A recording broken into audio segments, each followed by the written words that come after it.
Hi friends, ఇప్పుడే Raja Saab movie అయితే చూడటం జరిగింది. మూవీ అయితే మాత్రం బాగానే ఉన్నది, చాలా బాగుంది. ఎందుకనట్లేదంటే నేను టీజర్లో ట్రైలర్లో చూసిన ఏవైతే సీన్స్ ఎంగేజ్ అయ్యి అయితే థియేటర్కి వెళ్ళానో ముఖ్యంగా ఆ సీన్స్ మాత్రమే లేపేశారు. అక్కడే కొద్దిగా నేను డిసప్పాయింట్ అయ్యాను. లేదంటే మూవీ అయితే మాత్రం చాలా బాగుండేది. ఆ సీన్స్ కూడా ఉంటే డైరెక్టర్ గారు కూడా అవే మనకి ఇంటర్వ్యూస్ కూడా హైలైట్ చేసి చెప్పారు.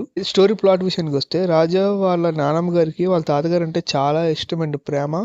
60 ఏళ్ల క్రితం వాళ్ళ తాతగారు అయితే కనిపించకుండా వెళ్ళిపోతారు. అసలు ఎక్కడికి వెళ్ళిపోయారు, ఎటు వాళ్ళ తాతగారి గురించి తెలుసుకోవడానికి రాజు అయితే బయలుదేరుతాడు. అప్పుడు రాజు చాలా విషయాలు తెలుసుకుంటాడు అండ్ వాళ్ళ తాతగారు దొరికారా లేదా అనేది మూవీ స్టోరీ.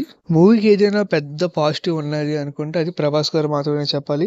ఎందుకంటే ప్రభాస్ గారు కంబ్యాక్ అని చెప్పొచ్చు ఈ సినిమాతోని. వింటేజ్ ప్రభాస్ గారు లుక్స్ కానీ, ఆయన స్వాగ్ కానీ, డైలాగ్ డెలివరీ కానీ, కామెడీ డైలాగ్స్ కానీ, వన్ లైన్ డైలాగ్స్ కానీ, కామెడీ టైమింగ్ కానీ అదిరిపోద్ది. సినిమాలో చాలా బాగా అయితే ప్రజెంట్ చేశారు ప్రభాస్ గారిని. అండ్ మూవీ హౌస్ లోకి వెళ్ళిన తర్వాత స్టోరీ ఇంకొద్దిగా బాగుంటది. ఇంటర్వెల్ దగ్గర వచ్చే 10 నిమిషాలు కానీ చాలా బాగుంటది.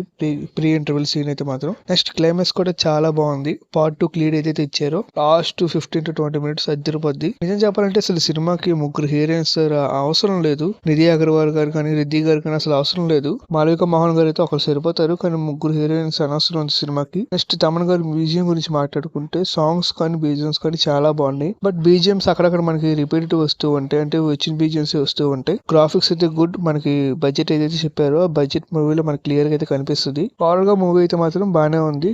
ఈ ఎక్స్పెక్టేషన్స్ తో వెళ్ళొద్దు, డిసప్పాయింట్ అవుతారు. నార్మల్ గా వెళ్ళండి, ఖచ్చితంగా అందరికి నచ్చుతుంది. Thanks for watching this video.